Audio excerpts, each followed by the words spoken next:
Hello, everyone. It is Friday, and it has been a long, exhausting week.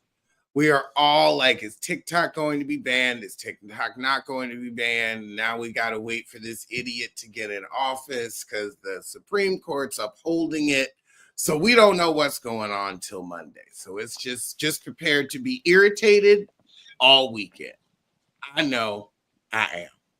However, the one piece of joy in these awful times is good reality television, and Peacock has been giving it to us with Salt Lake Not So City and Traitors. Now, Traitors, we are on episode 4.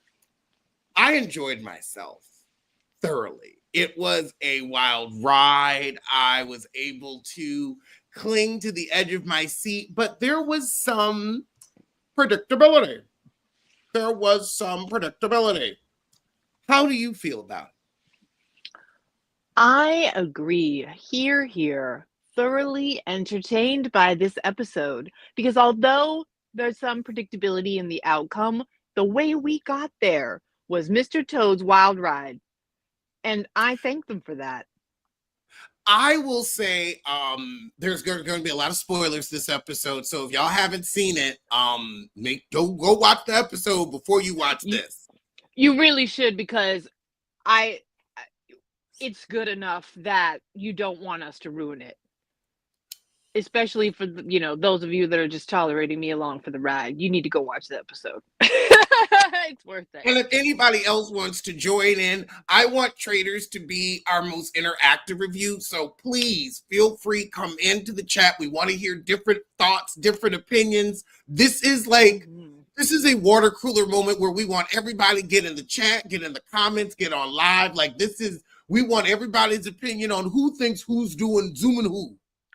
Because this is like The Office. We want the collection of characters. We want to know. But no, I was thoroughly entertained. Yeah, you know what? And it's like you always have an opinion on everybody and everything they do. Like Sam had on a headband yesterday. And I'm like, now why does this boy have on a headband? But then I'm like, you were married to Britney Spears. I'm not surprised you would put on a headband. Like, you're a dancer. You would wear a headband. It's like, okay. All right. But also, I love how, nobody, him and also, oddly, Tom Sandoval are flying a little bit under the radar. And you think that they would be getting a lot of hate. Although, I'm like, Sam didn't do anything to Britney. Sam didn't take her money. Sam helped her get out of the conservatorship. He just, loved her. He's proving why she married him. He blends in like wallpaper. Good looking wallpaper. Muscly. He's not said anything that's really gotten him any extra camera time. You know what I mean? He's faded on into the background right now, just like he did at Britney's house. Mm-hmm. Oh, Aaliyah didn't even know the new season started. Well, girl. Yep, you've got 4 episodes, and they are all amazing. They're all excellent. Amazing. They're nothing like the last season, but this was great. I didn't even mind that what we had suspected was going to be the outcome, unfurled because of the way that it went. And speaking to it, let's get to that. So for me, I knew that they were going to get a traitor out that night, when they weren't willing to put a traitor in the coffins. When it was, I forget who was in the coffins. It was, I know it was Sari and Jeremy. Nikki. Or no, not Sari, Sierra. Nikki. Mm-hmm. Nikki, Sierra, and Jeremy. Nikki, Sierra, and Jeremy. And I was like, they should have had Bob the drag queen in one of those coffins to fake them out. That would have made, really, they should have killed Bob. Honestly, if I was playing, I don't think I would have had the votes to get rid of Bob, but I might have tried to get rid of Danielle because I'm like, look, we got to get rid of one of our own because they're on the case. What if Danielle had volunteered to go in and they killed Jeremy? Right? I think that would have been great too. Right? See, because then you wouldn't think that she could kill him from the coffin. Right. Right. And if you weren't Danielle, that would just put more suspicion onto her, Danielle, because everybody was already kind of suspecting her, and they were so sure that Nikki was a traitor because they were sure that one of the coffins had to have a traitor in it. This is where Wes almost let me down. I was like, this conniving fool's gonna mess it all up. He's gonna kerfuffle so bad, and then he pulled it back around. So I have to say, but yeah, go ahead. They should have had a traitor in one of those coffins. I feel that was a big mistake, and that kind of kept the spotlight on Bob and on Danielle. And it was also interesting to see how, like, Zac Efron's brother. Jeremy? Is it Jeremy? Dylan. Ooh. Dylan. Zach and Dylan. Jeremy died. Sorry, Jeremy. What? I said Jeremy died. Jeremy died? They had a brother, Jeremy? No. Jeremy is the player that they decided to put the nail in the coffin. That Jeremy. Yes. Dylan. 90210 knockoff. Accident. Yeah. I know, right? Oh my God, there were 3 Efron brothers, and now there's only. But anyway, I don't know enough about the Efrons to confirm nor deny. We can keep calling him Zac Efron's brother, but I think it's Dylan. Well, Dylan had known it was Bob, and when he said, I was raised with an actor, I was like, that's how you know what's going on, because you've seen your brother pull this distraction at home where it's, I'm the good guy, I'm everybody's friend, I'm going to sneak y'all over here. See, and it's so funny because before I watched this episode, I was wondering to myself, what makes the traitors trust each other? Do you know what I mean? Like, why have they, like, decided, is there some kind of pact, or like, why aren't they eyeballing each other about when they're going to betray each other? And that's just a question that I felt like I had coming in as someone who did not watch the first 2 seasons. So then when Rob made this really kind of wild swing, I was like, felt like a lot of a reach, but then I also wondered to myself, why did Bob say what he said when he put light Rob's way to begin with? Was it a nonchalant statement of just trying to throw different things anywhere? Because Rob took it to the, took it real personal.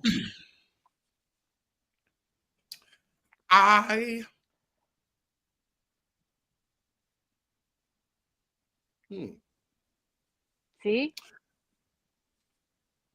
I think, you know what it is?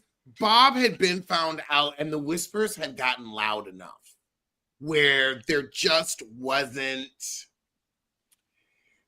anything that could be done about it. It was like he was found out, basically. If you weren't going home this turn, you were going to go home the next, and also very telling on himself. For me, when I look back on this might be the one tell of some production crap going on, because I do feel like that was such a pivotal moment and it almost didn't feel natural. But then again, so many of the things you kind of, second guess yourself. It was incredible maneuvering within the game, because it definitely changed things, right? Because I want his ass gone in revenge for Bob, just because of the betrayal. But at the same time, like, that's the point of the game. I was gonna say, I feel like, honestly, I feel like if you are a unless you're a traitor that makes it all the way to the end, like a Phaedra, you probably, like, 1 or 2 of the traitors are going to get found out, and you're going to end up with a recruited traitor that's from late in the seas winning the game or making it to the end. Because of the way that the traitorism is set up, it's somebody, especially like Bob, is gonna get found out. Like I think Bob played a little too hard. A little too leadery. I think Bob wanted to be employee of the month. Bob wanted a moment because there's two ways to play this game. There's the way to play to win the actual prize money, which is like what a Survivor player wants to do, or to have your moment, which is what a drag queen or a housewife would want to do, where you have like that season of Big Brother, Celebrity Big Brother that Tamar Braxton had. Well, she won too. And she won, but she won our heart. She won our heart. And she became like, she went from like, that really changed her image from to, oh, you know what? I can fuck with her now. We were all rooting for her. I think that Bob, being the competitive sort that he is, absolutely was going to have a moment and wanted to win, but I think it didn't work out. But I agree with you that the hunt for Bob and Danielle was already afoot. It was too strong, and it didn't need. I mean, Rob just basically made a choice to sacrifice one of the traitors, and considering that there are 4 of them, you know, you could make a weird move that way. The only thing is, I really like how Wes immediately goes, "How do you know someone is a traitor for sure?" Because I want Rob to get found out. Because I'm like, nope, I don't want you to win. I don't want you to prosper. I'm just not rooting for him. Yeah. But here's how Rob's gonna save himself. Where are we in the game? Episode 5. And what do they love to do episode 5 because right now we're about almost mid-game. Because this only goes for like 12 episodes at most. And this is already episode 5. So what's going to happen is it's time to recruit. And I can see, yep, because then with the recruiting, you get somebody that's been your loudest detractor. You offer them a slot and the security, because now they can't get murdered. They can only get outed. And they're like, okay, well, I already have some faithfuls on my side. They really think I'm a faithful. I've told them I was a faithful with an honest face. So now they really believe that I'm a faithful. Although the people that believed Bob was a faithful, they believed. I just like, I mean, and you've spoken. They didn't watch Drag Race. But it's even beyond that. You spoke about this where you're like, I don't know if I would want to play this game because like I wouldn't know who was lying and who was telling the truth. I would feel the same way where I'm like, I would never say, oh, I know this person is faithful. I know they're faithful. I know. I would like, it is so interesting how they declare with their chests. Only person I would be doing that about would be myself. Either way, if I were a traitor or a faithful, you know? Because that way you know. You're the only one that knows. But other than that, I'd be like, you probably just playing a good game. I would never not be paranoid. I'd be like, any one of you could be lying. That's the whole point of this game. That's why we're all brought here. We were all brought here to lie to each other's faces. And see who's the best. Bob the drag queen and Danielle weren't playing well. Now, hold on. And again, this is why I say there's 2 different ways to win. There's the way to win the prize money, and then there's the way to win with the moment and being memorable and getting on more shows for more money. I think Bob the drag queen is a lot different than these other girls. Bob is booked. Bob is busy. Bob can perform at clubs. Bob can go and perform at clubs and just take dollars from people's hands, but people be cash apping a lot more, and Bob makes a lot more per performance. I could see Bob being like, let me get obvious so I can get out of here. I don't want to be here for the full 2 weeks. I got my check. I got all I needed from this job because Bob's already won Drag Race before. So he can tell you exactly how fast that bullshit prize money goes that they offer you because half of it is tax. He's not trying to win that. His quote for being on that show was probably the same as the little $200,000 that they win. So I think go ahead, I'm sorry. I think that Bob said, you know what, I'm going to not throw it, but be like, okay, I want to be here for a couple of episodes, but I don't need to win this. You know, the part where Bob kept saying, I don't think anyone suspects me. I don't think there's a little level of obliviousness to the fact that there was a growing number of people that suspected. Because other than, look at Dolores, and I noticed when Dolores, did you notice when they were in the morning and they were asking Nikki, did you hear the footsteps? And you heard some of them sounded light. And then Dolores goes, couldn't be Bob. And then Bob laughed. And I was like, that's weird. So I think that was where Bob didn't have his finger on the pulse of what everybody thought. But I mean, this was a good, people all over the place. Who do we think? Well, now they got their first traitor.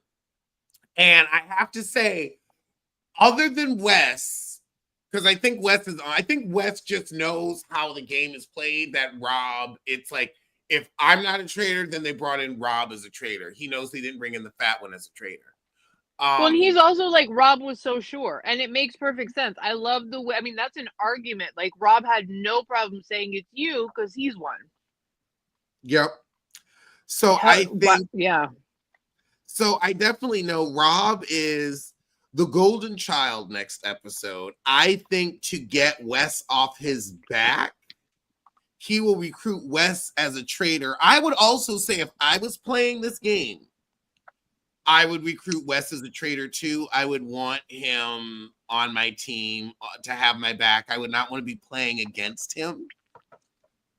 But would he have your back? Because look at the way the traitors just stabbed each other in the back. Because now my question to you was going to be, do you think Danielle and Gary Busey are going to turn against Rob? They are, to their own detriment, because Danielle has already been found out. Now, because of Gary Busey, because of the Gary Busey-ness of that white woman, I don't think it's like she's already like playing crazy, so I don't think anyone's going to suspect her. They haven't done it yet. It's Gary Busey. Like it's like Gary Busey's too obvious. She's living in the ticky boom of it all, and that's gonna get you to a certain level. It really will, like scrambled eggs, white woman, skin and no, I'm just kidding. Sorry. Courtney Love's best friend is going to, I think, be able to throw them for a bit longer. So it would be stupid of her to band with Danielle, because Danielle just feels like it's a matter of time with kind of some of the obvious stuff to people. Everybody's remarking that her stuff feels obvious. Danielle's game is as fucked up as her hair. And that's some fucked up hair. Danielle's hair is so fucked up. I know she's married to a wealthy white man. I'll tell you right now, Danielle has the hair of a black woman that has married a wealthy white man. Hard hair, soft life, honey. Soft life. And it really do. Oh God, I was watching something. I am trying to remember what it was.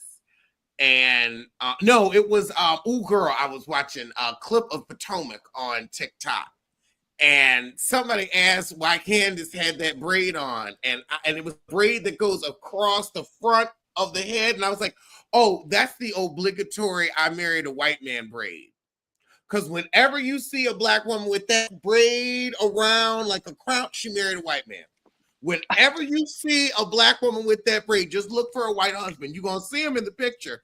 He going to pop up. I'm telling you here. I'm telling you now. That braid around the crown, that is the I married a white man braid. And Milagro is saying, yep. It is something about it. You just don't see sisters that marry brothers with that braid. I've never seen it. That braid is white husband specific. Oh, Gary Busey does have the best protection as a traitor. I will also say, I think Boston Rob's just big, mean energy. I mean, I'm sure he's not a mean person in real life. Like, this is the game. But his energy is very traitor.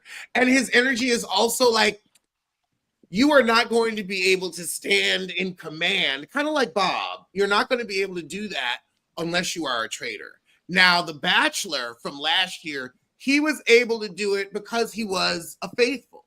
That's the only way it worked. And then they got that traitor out. But then I forget. But then they got rid of him. And two, also, you know, if you're good at finding traitors, they're going to get rid of you.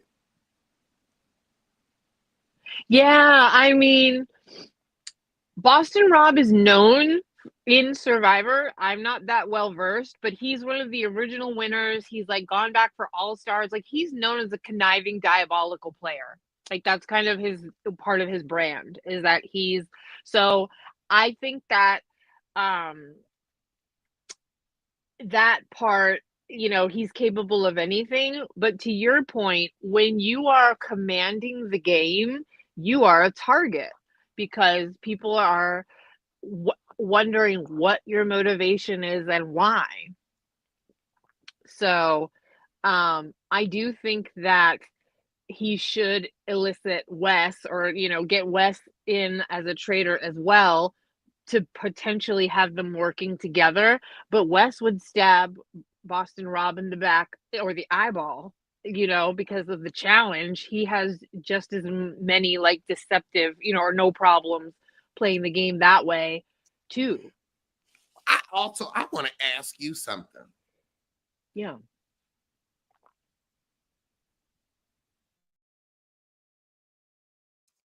Sorry about that. I want to ask this to everybody. At what point? Because this kind of came up last season with the traitor that got found out. Was his name Rob also? The one that went up against Phaedra and kind of outed Phaedra? I don't remember his name, but I know who you're talking about. I think there comes a point, and maybe the traitors need to establish this point at their cauldron, bubble, toilet, bubble, where, okay, at what point do I become enough of a liability where I must bow out graciously to save the hive? At what point do I cut myself out as a cancer? I think that that needs to be an established point. Like, I would definitely say, like, okay, at what point do we say, all right, when are there too many rumors where it's like, okay, we need you to sacrifice yourself to save the team? Because if we're a team, the strongest thing you could do is have players willing to go out of the game, proving a point. Throwing suspicion. I don't know, because it seems like at the end of the day, though, you want to make it to the end. So no loyalty, as Rob's already proven by sacrificing Bob, that there's what motivation would make somebody feel loyal enough to sacrifice their chance to go to the final and win the prize money, unless they were on team traitor. I think maybe they do need to have something where it's like there's an extra like 5,000 for if your team wins, or 5,000 if the faithfuls win, so that there is like a little skin in the game, like a little prize where it's like, you know, where, because that way it's like, okay, can you work together, or is it better to be every man for himself? Because I feel like there are especially when there's 4 traitors, you gotta know, okay, one of us is not going to make it to the end. Whoever has the slip up, you're the one that kind of, you know, offers yourself up. Or if you get found out, Don't take the team down with you, because that's what I feel will happen with when they try to get revenge on Rob. Is they gonna try to take the team down? Is they'll end up taking the traitors down, all of them, trying to be slick. Meanwhile, Bob gonna be laughing, making money on a cruise ship. If Danielle took out Rob, they would immediately take out, the Faithfuls would immediately take out Danielle, because they're already onto her. That gives the Gary Busey-ness of it. What is her, whatever, cheap Kim Zolciak, I've heard other people have that read on her, a shot at going further, but and that means there's going to be at least 1 to 2 more recruitments, right? And then I don't know, and then you have like the pack. You still have, now what's Ciara gonna do? Because she's been Ciara. What is she gonna do? I think she spells it in a way that makes me want to say Ciara, but what? Yeah. Oh my God, it's Ciara. Yeah, it is. Jeez. This beat is automatic. I just can't stop thinking. Well, now what is she gonna do? Because she's been thrown up in there, and she seems activated. I could see her being okay. I think it's time for a recruitment list. It's time for that part of the episode, because there will be at least another 2 recruitments if we look at seasons past, especially if they guess another traitor, which we know they're hot on Danielle's heels. Gary Busey is blending in with the wall, but I think Boston, Rob, and especially if they bring back somebody like Gary, because they got rid of Gary. You know they love to bring blasts from the past back. I could see that somebody else getting found out. Do you think Rob would make Dylan a recruit? You know why I would say no? Because I feel like Dylan would be the type to turn it down. We have had Faithfuls turn it down. You can turn it down? I think the Bachelor turned it down. Well, then can't you say, I know who a traitor is? Because, or do they get recruited and they just get offered to be a traitor and they don't know who's offering it to them? Oh yeah. Okay. So here's how recruitment works. And for everybody who doesn't know, they are the night of a murder. Instead of the murder, they send a letter. And you're offered to join the traitors. So you don't know who the traitors are. And unless you accept, you never will. You only find out who the traitors are if you take it and say, okay, I'll be a traitor. And then you go to the cauldron and find out who the traitors are, but then you're a traitor. Or you say no, which somebody had done before, and you never find out who the traitors are because you said no and you stay in your room. Damn, what would you do? What would I do? I actually, no, this is if you want to win the game and the prize money. If you wanted to do that, I would say I would want to be recruited, because then you are in a position of power at the end or the middle of the game. You've already gotten through, especially if you're recruited, you've gotten through probably episode 6, where it's on the home stretch. People have, figured out who they think traitors are and who they aren't. So now me popping in at the last minute, where I really convinced people I was a faithful, now that it's switched up, and I can say and I had been saying with a straight face, I was a faithful, that would be the best gotcha. Where it's like, well, I truly was a faithful until the last episode. Do you get to just replace a traitor, or do you get to add one whenever you want to? Oh, it's just replacing. Okay. Like they added one in when they added in Boston Rob, and then now that they've gotten rid of one, we'll go another episode, and then they'll probably ask for either we'll lose another traitor, or it'll just be like, we need 4 more traitors. Yeah, because I mean, I still think they feel like Danielle, and I don't think she's going to do herself any favors next episode because people are catching on to her by how she's acting. They're catching on to her by that wig. They're catching on Not by very the well though, because it doesn't. Anyway, I'm gonna leave it alone. Well, let me think. I mean, there's just some people that like are completely fading into the background. But then again, it's all kind of on editing too, because everybody was looking at Ivar, and then he got hardly any camera time this time. Sam, he's rarely speaks. Tom's a dumbass. But like faded in the background. Rob the Throb kept it quiet.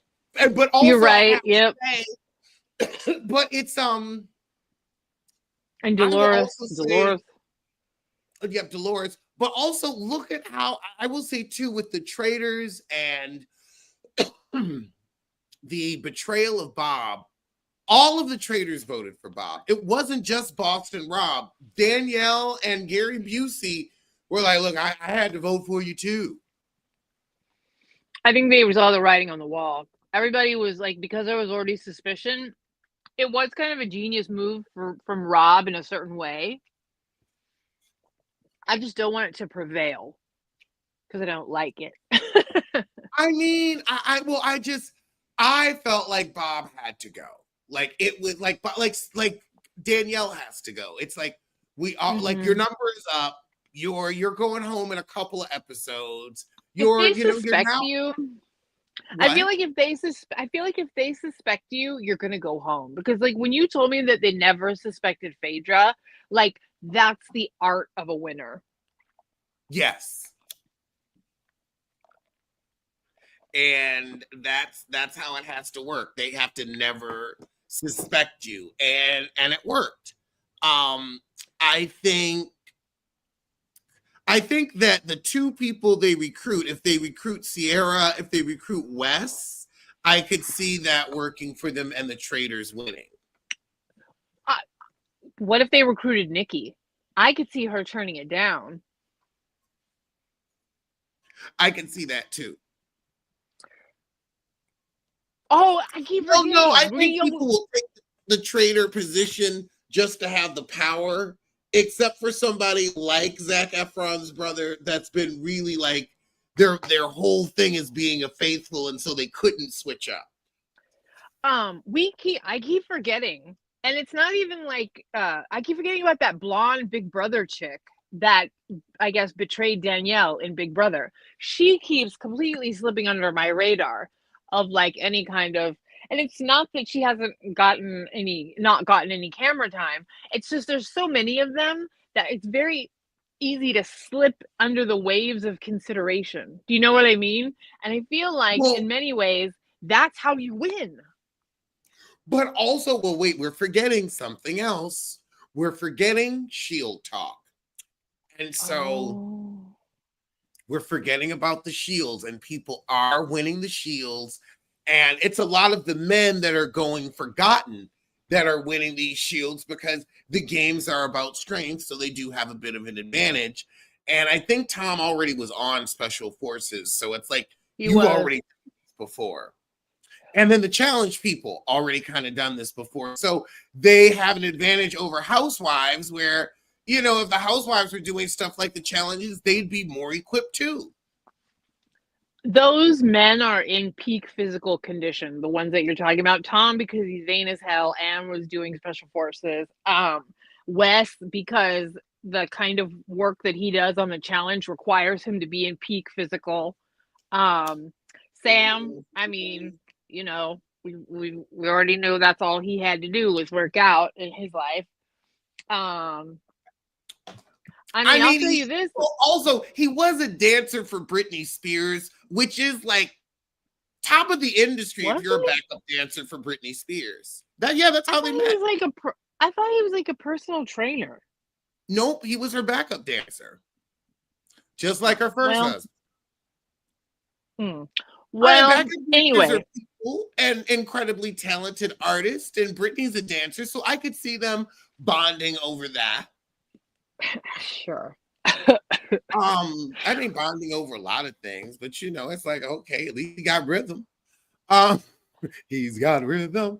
But yeah, so these people are like, that's helping them win the shield. So I think that's also why we're not thinking about them. We're only thinking about the people that can be up for eliminating. Right. Well, gosh, there's all those moving pieces to keep in mind. Man, you got to be in good shape to go play this game because the physical challenges demand it, really. And that's the thing, like either you are, doing the physical challenges, and so then you are winning the immunity badges, so you're safe, like Tom and Sam, or you're playing the mind game, or you could be forgettable, like Lord Ivar. Like, just ain't nobody thinking about him. Like, I keep forgetting you're on the show. Right. That's what I'm saying. Forgettability up until, Until you gotta also it's I love all the elements of different reality shows it pulls from, because it also pulls from Drag Race with filler queens, or who you think will be a filler queen or first out. Right. Yes, absolutely. Absolutely. Because I think a lot of people thought Sam and Tom, Tom, when he booked this, was the most hated man in America. And it's like, I know, right? Nobody cares now. Nobody and now cares. it's like, okay, we don't care. Nope. I hope that Heffernan got it over it. And if she Ariana hadn't, Boo. it's like, girl, you were living with the man that you were on a show. You were living with Show Schlong. Y'all was roommates, and it was plotline pussy and plotline penis, and I don't want to hear anything about it. Your relationship, the season ended. Your show ended, and that's why the relationship ended. Do not get the crocodile tears in front of me and act like, oh, girl, boom. Well, let me say this. If Broadway isn't enough of a balm for your broken heart, then nothing is. Because her career took off in a way that it never, ever would have had Sandoval not happened. So, And she said she wants to go back. What, to Broadway? Yes. Yeah, go ahead. Enjoy. Have fun. Go. Everybody be well. Thank you, Tom. You and your sweaty self. Everybody's was speculating what he was withdrawing from is his little shifty, sweaty eyeball pit self. But he's managed. I did see that. I noticed his eyes were sweaty to me. Like when he's staring at everybody, I'm like, stop staring at everybody, you sweaty at faced weirdo. I feel like they do that like right after a challenge. And I'm like, when I see stuff like that, I'm like, now hold on. Now it's this typical Bravo where you are cutting and splicing. Oh, I think they're absolutely. When he took his jacket off and like the pit stains, they didn't have to necessarily show that. They showed that on purpose. I really don't think he was I don't think he was chemically dependent on anything that much when he got there and was like physically withdrawing while he was taping. I just don't think that. I think he parties a lot and he's a trash bag, but I don't think, I think he gets it together enough to do his stuff. You know what I mean? I also don't think you could survive going through special forces addicted to anything. I mean, look at Tara Reid. She had to quit. Oh. She couldn't make it through. Anyway. But no, it's just interesting. I mean, Chrishell and Gabby and Nikki, those are we're the nice girls group. I don't really know, who would you murder next?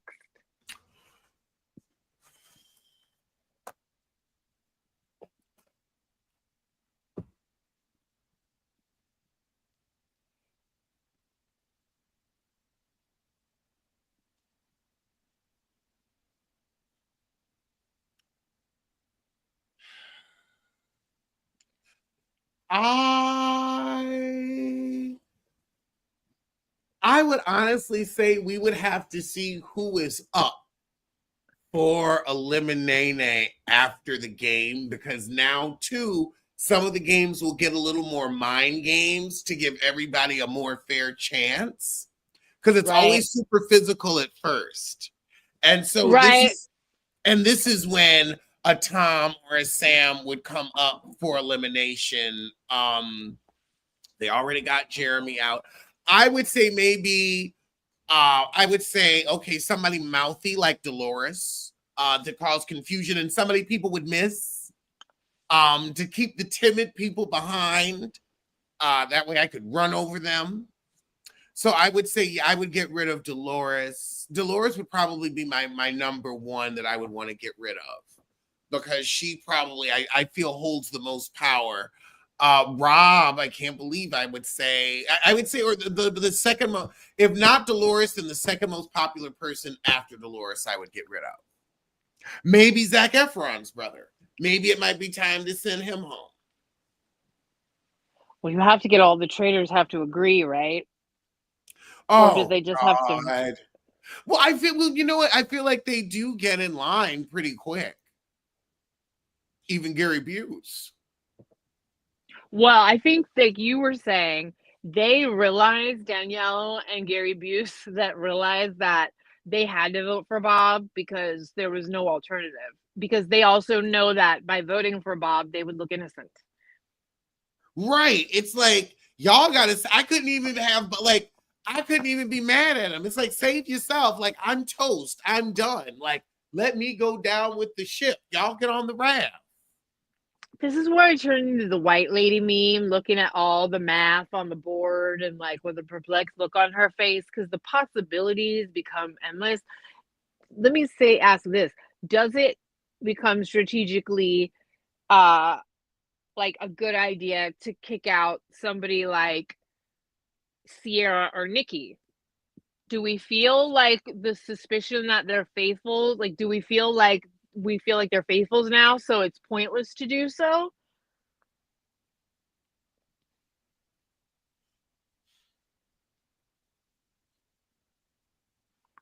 I would say it would be pointless because they haven't started sniffing around me yet. Like, they haven't made, have they made assumptions about any of the traitors being right? Are they on Danielle's ass? Yes, they are on Danielle. Nikki If they're on Danielle's ass, then what I would do is, and Nikki brings with her little white girl out. herd. I would turn on Danielle and then get rid of one of them to prove it wasn't Danielle.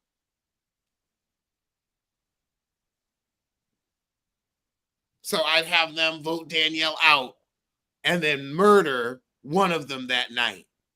So that would be a twofer. Because that way I've gotten rid of a little traitor competition. And then to seal the deal, I'd recruit the other girl as a traitor. So now I've neutralized everybody. I got you out, I got a traitor out, and now I got a new traitor that thought that they might have suspected me next. I do that. I wonder if any of them could lie smooth enough. Oh my God, and there's still that cop dude from Big Brother, who's Mr. Overly Helpful. I just am trying to keep everybody in my mind. It's so, and there's Bob, who's, the other Bob. Oh, yeah. Oh, heart attack Bob. I was thinking about it that way, but I didn't want to say that. That's what I was like. Is that the guy that had the heart attack? It's like, oh, yeah, that's the guy that had the heart attack. Yeah, and then he had a whole moment about the heart attack. So he's the heart attack guy. He making good money selling heart attack meds to his heart attack fans. Oh my God. He making good money off those, commercials talk about side effects may include, dropping lipids, death, low blood pressure, and growing a Nike shoe out the back of your head. I'm so serious. Like the potential liver failure. You might need someone else's kidney. Yeah, sweaty palms, excessive bleeding out the nose. I took 2 melatonin last night and I had night sweats. Oh boy. Child, I woke up, I was damned. I was just like, what the hell is going on? And then I looked it up. I was like, oh, okay. Mm-mm. I had to change my camisole. Not your camisole. My camisole, honey, I had soaked through my camisole. I couldn't believe it. I had to change my camisole. I will say, I do love Alan Cummings. I think that he really deserved the Emmy. I am enjoying all of the outfits very much, and I love RuPaul, but it was absolutely time to hand the Emmy over to somebody new. And bravo to you, Alan. You are a wonderful host. I want to perform at his club in New York. With his little dog and the outfits too. Like it's awesome. And the scenery is really beautiful and cool. So I'm having yes. No, this is a quintessential breath of fresh air in the reality world right now. And this is what it was. I know the other seasons, I now understand what everyone was saying. You know how sometimes you just don't you find yourself oddly resistant to something because everybody's into it, even though wait, oh sorry, I was looking at the comment. Anyway, I'm fully on board. I understand why everybody truly enjoyed this because all of the twists and turns and the editors are doing a fabulous job of showing you how many opinions are floating and afoot and seeing why people are not convinced. And also it is delightful and fun. It's fun, it's safe, it's not it's like you get to be negative, but it's truly a game where it's like you can throw shade and throw tantrums and have arguments, but it's playtime. It's not real. Like this isn't personal. You know, if you carry a grudge off of this show, like onto real life, you're being dumb. Right. Exactly. It's like it's fun, like when you're caught, but you play it up until the last moment and you try. It's safe conflict. It's safe, fun conflict. Well, and listen, you know what? I'm going to applaud Rob Dixon.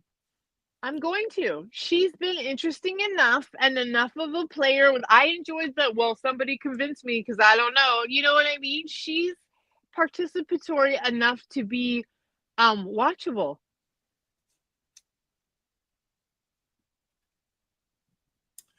I will say I have enjoyed watching Rob Dixon be wrong about every guest she makes. I have enjoyed knowing that after she gave away all her husband's money, she still ain't learned shit about people.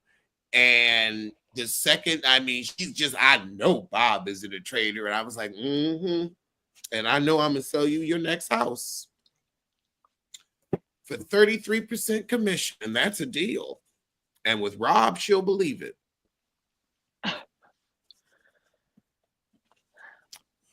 Oh, just wrong, just loud and wrong and 40 and wrong. Hard 40 and wrong. So it's tough for me to say I'm enjoying Rob Dixon. I'm enjoying laughing at her, not with her, but at her. But yeah, she's not fucking it up. I'll say that. It's not like her finances. She's not fucking it up. So you know what? And for Rob, that's an achievement. For some people, just not fucking it up, you need to give them their flowers because that's the best they can do. That is the best that she is ever going to have to offer this world is not fucking it up because normally she's fucking it up. So this is a big step for her. This is a big improvement. She has not fucked it up. Now, the Real Housewives of New York girls, while I have you on the line, they fucked it up for a full season. And now we have the last episode where there's going to be some type of physical altercation. Who do you think gets into the fight? I think it's Uba and Bryn. I hate to say this, but unfortunately, I think it's Uba and somebody. I have disengaged as Meredith breast reduction mark says, I am disengaging. But I caught up with your review, and I've been paying attention like loosely enough because I want to know what, like, the finale's dark, like somebody got, I want to know what the hubbub is. So unfortunately, I think you're right. I do think it's Uba and Bryn. I mean, nobody else seems to have that kind of high energy. Everybody showed up to the reunion, though.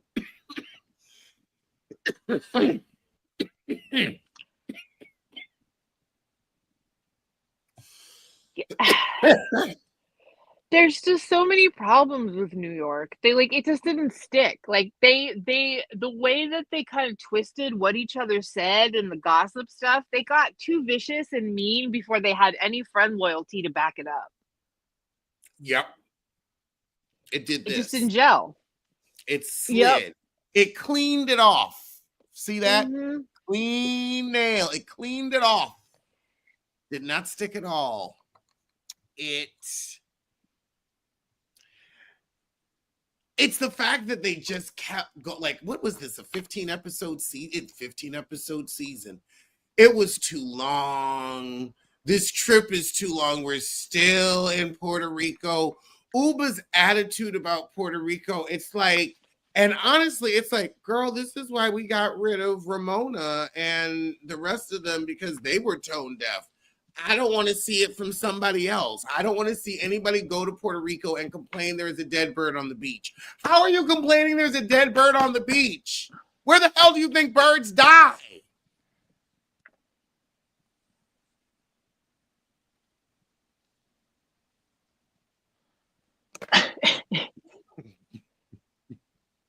I mean, that's like, oh my God, there's dead fish on the beach. Well, sweetie, fish die in the ocean. You right here.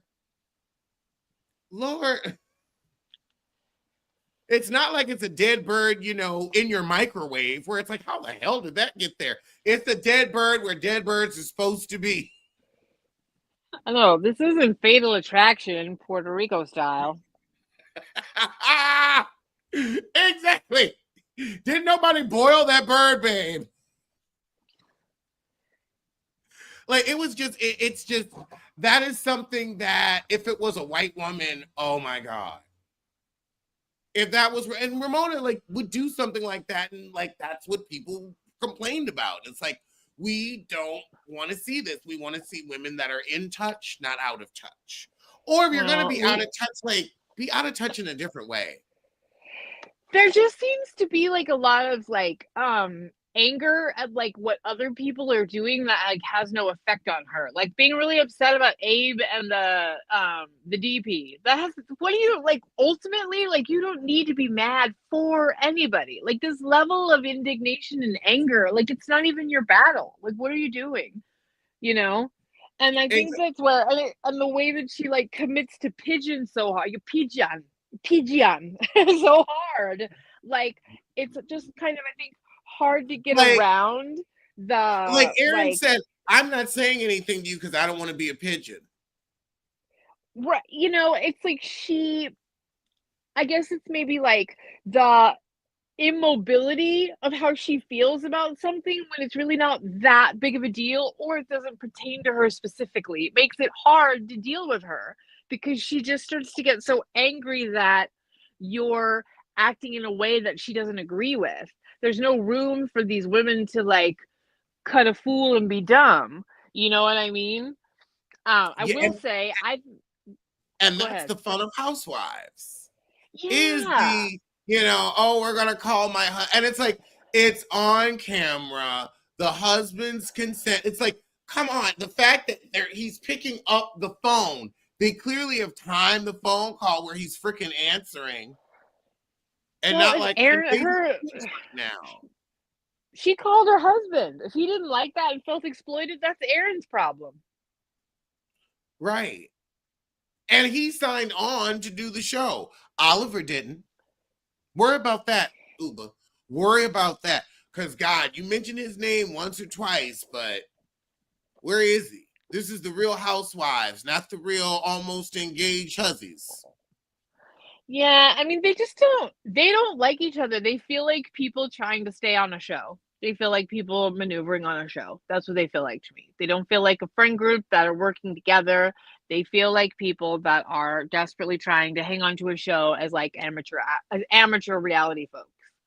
Like Because, how they you know, went, like how they went in on are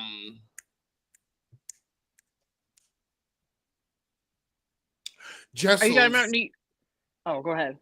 how they went in on how Bran, Aaron, and Sai went in on Jessel's marriage, and how Aaron was like, it doesn't feel romantic, and I mean it doesn't.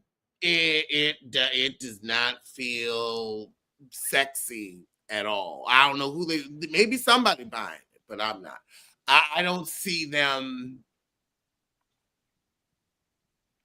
together sensually.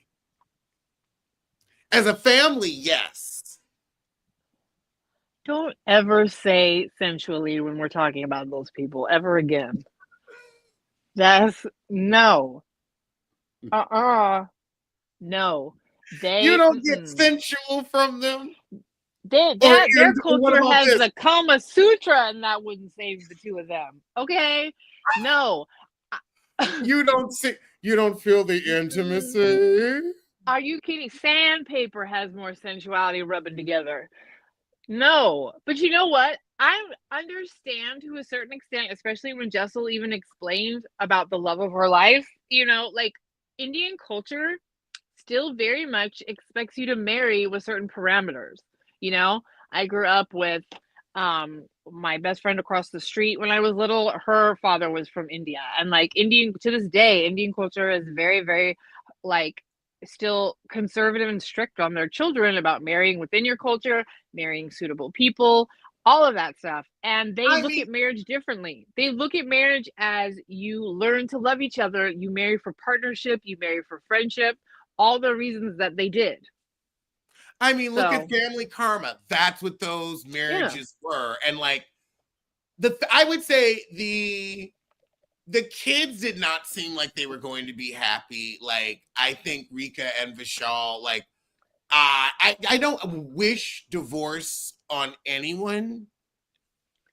I just hope that they can make that lavender union work. And it's just like, I feel like in 2025, like Garcelle said, if you want to be a lesbian, be a lesbian. I know, right? And Rika, you are. And just because you're a lesbian doesn't make you less of a being.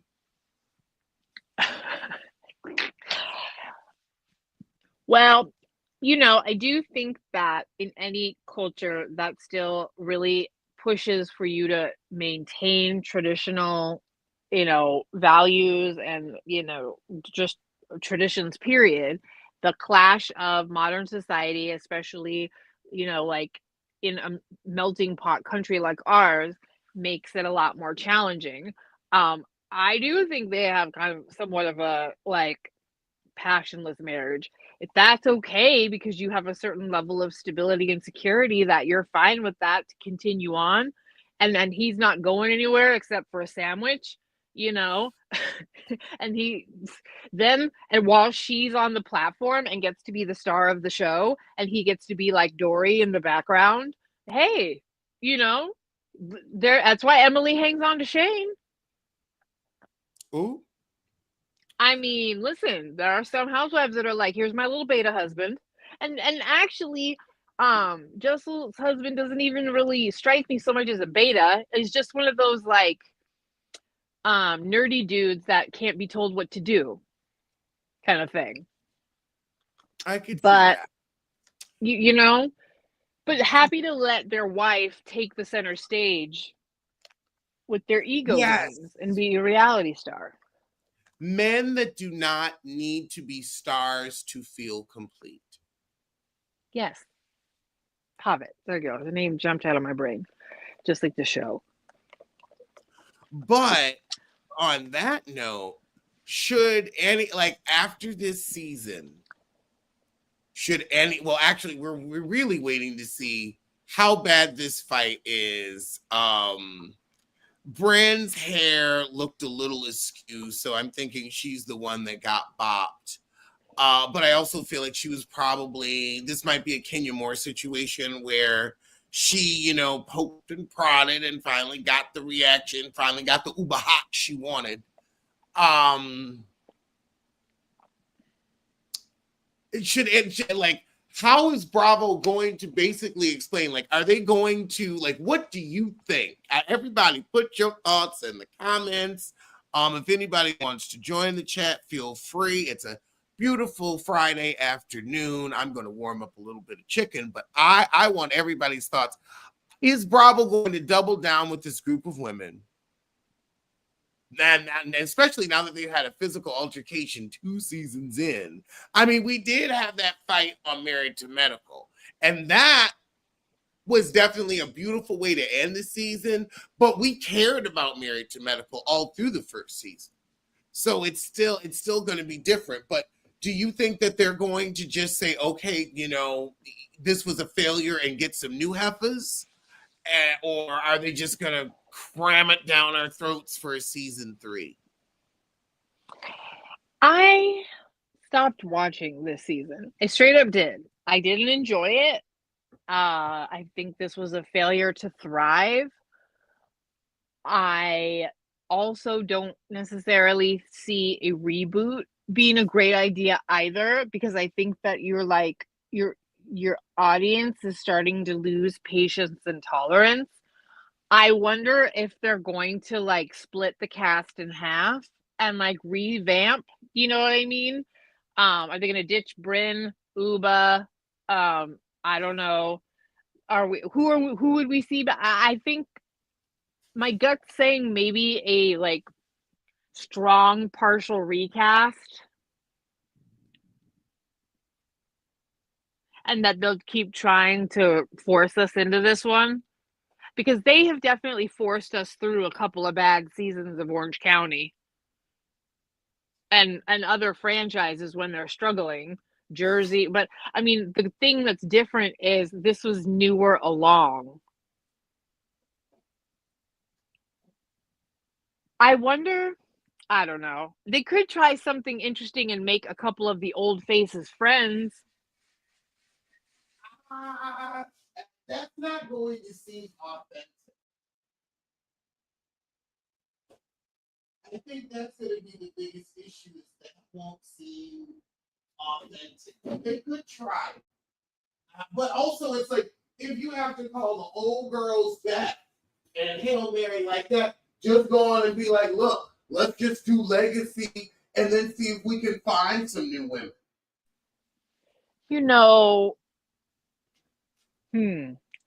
How fond are you feeling of seeing Dorinda again? Like, do you want to watch another New York Housewives Legacy girls trip? Well, we're genuinely interested in their lives, which is more than I can say for these new New York girls. I think what they should call it is Real Housewives of the Hamptons or Real Housewives of the Getaway, because you've got the Berkshires, you've got the Hamptons, maybe get somebody with a place in Connecticut, the Real Housewives of Out East. Something like that, where that way you could keep, your Sonia, your Luann, all those girls, and we could be interested in their life, maybe when they're on vacation, where it's like they're either in Hamptons or Bluestone Manor, so they're not in New York anymore. Or do it smaller, where instead, like, New York is too big to say the Real Housewives of New York. Do the Real Housewives of the Upper East Side. Do the Real Housewives of Brooklyn. Do the Real Housewives of Manhattan. Like, get into a smaller microcosm of the city and find a group of women there that actually interact. Oh my freaking God. The Real Housewives of Broadway. You'll be swell. You'll be great. You can have this world on a plate. And you get, maybe you get like, I'm sure Audra and Patty have better things to do with their time, but I'm sure there are some actresses that would be right up their alley. And some actors as well. And you could have your first gay housewives. I'm going to say I think that something like that would be interesting. I would like to see maybe. Sorry, I have so many thoughts. I fell down the stairs of my own mind. First of all, I need like Sonia and Ramomo. Like, I need the real drunky, unstable ones to just take a break. Like, I actually don't even want to revisit Sonia these days because after the way she was. Yeah, I think Sonia's done. Yeah, like, I don't want the more tragic ones. I don't even necessarily need to be caught up on Dorinda. I got caught up real good on Traitors. She's, I've seen some of the press she's doing. I mean, I'm like, cool, Dorinda, cool. Whatever. She still got a little bit of that, like, mean drunk Dorinda in her that I just don't necessarily love. Girl, that's that after 40 drinking. Ooh, amen. That's funny. Leah Michelle. Ooh, well, there's a villain. There's a villain for you. I kind of feel like, in a way, I almost want New York to take a break and give me a sideshow like Family Karma, but New York hopefuls, like Broadway life. Give me a little mixed. Give me some kind of like Vanderpump Rules, but in the Broadway area. Give me something like that, an ensemble, because we're really missing a strong contender other than the Valley of like just a group of folks that we find interesting. Wait. Hold the F on. Oh my God, we are forgetting that Bravo did this. But then the guy who was the producer fucked it up for everybody. And it was called Our Husband is Cheating on Us. Oh yeah, that show. You remember. I do. And there was barely, because it was a fart in the wind. Because the producer on it did something that pissed Bravo off, and so they like dumped the season. Like, it was airing regular, and then he did something, and they just said okay, and so they aired all this, and that's what a network will do when they don't want to pay you. They'll be like, okay, we aired it all on the same day as the marathon. We'll never air it again. You'll never make any money off of it. Yeah, I wouldn't mind a girls' trip where we saw what maybe Carol was up to. Tinsley, who I don't think would be on the show now that she's married to a doctor and a stepmom of 3 kids. But I also feel like, give me a break on New York for a minute, and maybe I would love it if we could get like the Real Housewives of Palm Beach, or like some place where you got some old money and some kooky characters and a friend group to exploit. I need a genuine friend group again. That's what I need. That's where the magic happens. I stand by that. Now, there's a rumor that Real Housewives of Rhode Island is coming, and it's going to be giving the Jersey Italian flavor, because people are sick of Teresa, and that, Jersey's kind of run its course, and that way it's like, it's authentic, it's family. I would be interested in starting fresh. Yeah, I mean, like I said, maybe New York just takes a break for a minute, because I don't want you to keep trying to put the same square peg in the round hole. You know what I mean? Yeah, and it's like, I don't see the women being able to, I mean, maybe this fight is going to spawn, but like, I don't even think if they made up at the reunion, we would care that much. Like, I don't think they're going to be able to give what they need to give, but I guess we'll see. Yeah, I can see Bravo trying to maybe wring another season out of New York, because they don't want to give up and they want to try to push through, and maybe some, like a miracle will happen next season or something. I could see them potentially switching out like almost half the cast. I don't know. I just am very disappointed, and I feel like there's a bald spot on the East Coast, especially because Jersey was like so um burnt into the ground too. Jersey is scorched earth. So if they can find something, then entertain me. I'm here. But I don't know. I feel like um all of the franchises are starting to age out a little bit and are struggling. All of them.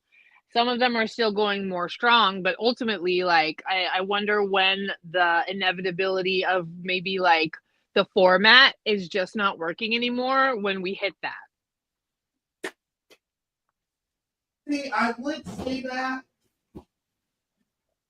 but we have Salt Lake City, and we just had a great season of OC. OC is a little bit of the outlier for sure. Salt Lake City is falling perfectly into your very own theory of seasons 4 and 5, like 4, 5, 6 are the sweet spot for any franchise. But because they have. Go ahead. I think what should happen now with I think what happened with Atlanta, we can't let happen with Salt Lake, is that we've got to rotate that cast.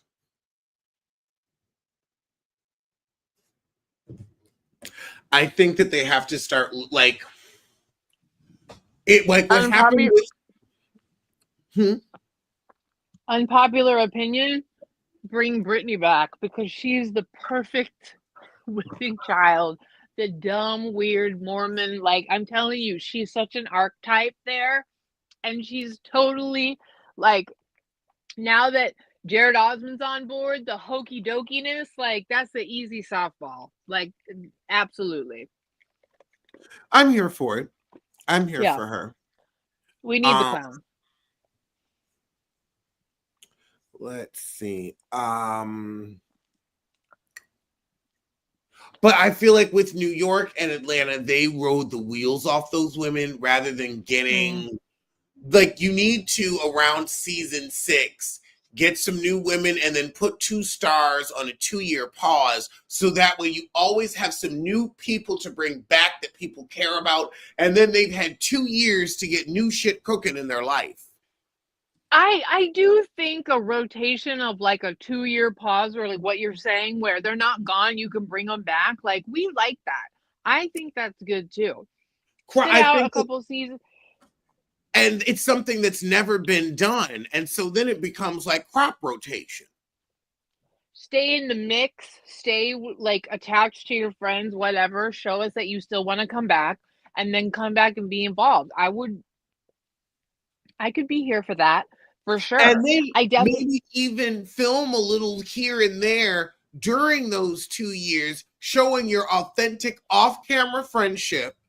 But even though it is on camera to, show during the episodes, but show how like y'all have kept in touch and stayed around. And it's like that way too, the relationships can be off camera authentic. So the reactions can be on camera interesting.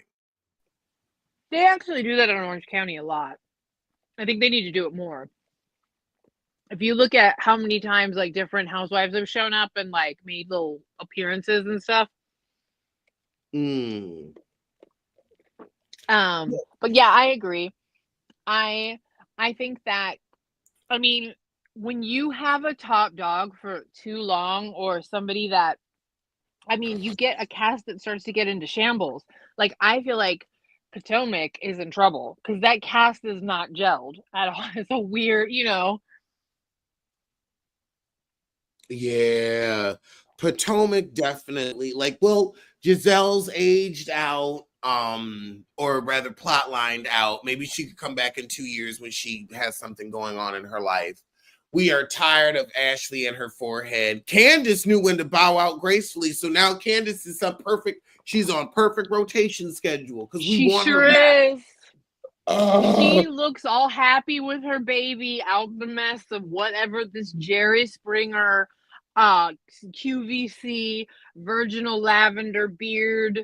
I don't even know what waters I'm swimming in, and neither does any of the other ladies, including Karen, the concubine of it all, Thomas Jefferson. I don't know where I am. This is an acid trip. You're at the Coke Village and Karen's on that Coke juice. I mean, the acid trip of it all. I'm so glad Karen is in rehab, because I really feel like it would not have been good to have the girls go at her at the reunion. I have a staunch rule. I mean, you and I, especially you, talk a lot of schmack about these people. We do it for our entertainment and we thank them for their services, right? Ultimately, I don't ever want to watch someone break. I'm not here to watch someone be broken into the ground. That's why I feel like the Shannon situation with Tamara went too far. And so I'm not here to watch any human being break. I pray that Karen can turn all this around, because we love a redemption story. We love when somebody, get it together. Get it together for the better. Look at Luann wiggling out of handcuffs. Now she's wiggling on the stage, selling T-shirts with her mugshot on it. I went to her cabaret. You did. Listen, we all go through stuff. So, I just hope that Karen gets the help that she needs to get herself back together. I just need to know at some point, Karen, what the hell were you thinking going to trial? I need to know. I think that she was still drinking. I think that she was still drinking when she was making those decisions. I do. And that's the only thing that explains it. Is she was still drinking. Is she was drunky boo when she saw that video. And I mean, if you saw that video of yourself, you would want to have a drink. Well, that's true, because when I saw her wig shift back all the way, all of it. Whew. Wow. Yeah.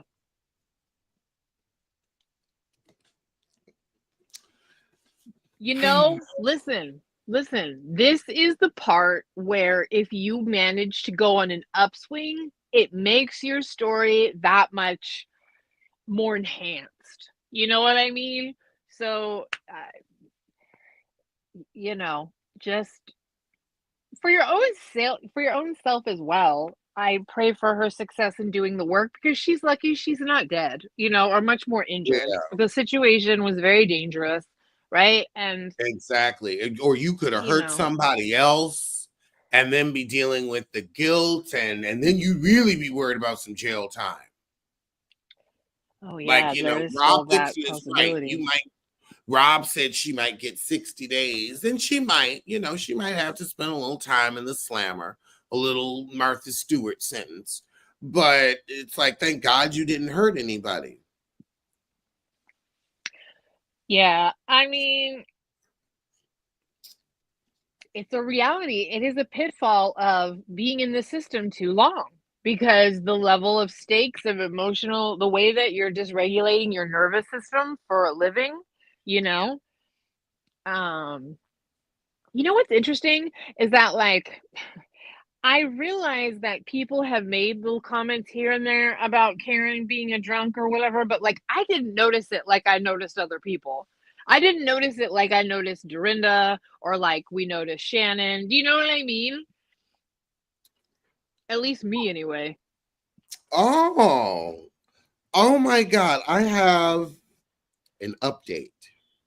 Oh. This is really interesting.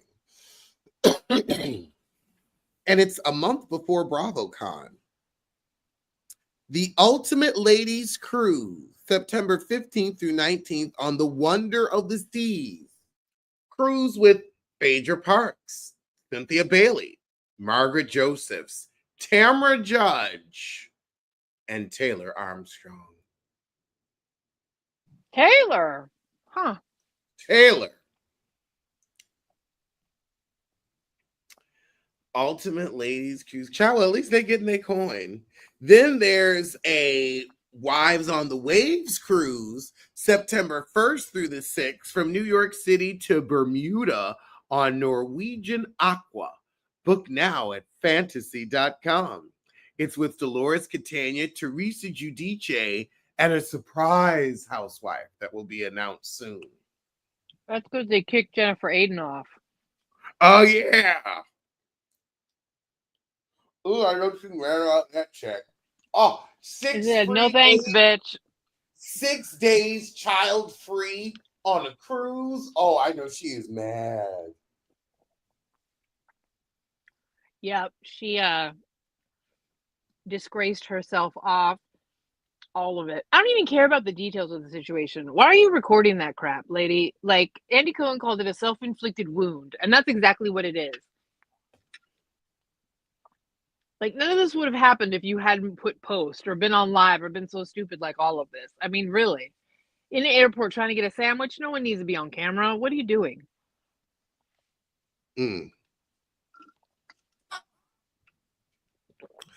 Well, on that note, I feel like we've gotten to pretty much everything about the episode and a couple more. Tell everybody where they can find you. You can catch me on Instagram, psychic_ELB, if you'd like to book a psychic reading. I do give a discount to the Biffas. You can also catch me on Ray Ray All Day's channel, where we're reviewing Southern Charm and RuPaul's Drag Race Season 17. All righty. Well, we'll see y'all soon for something.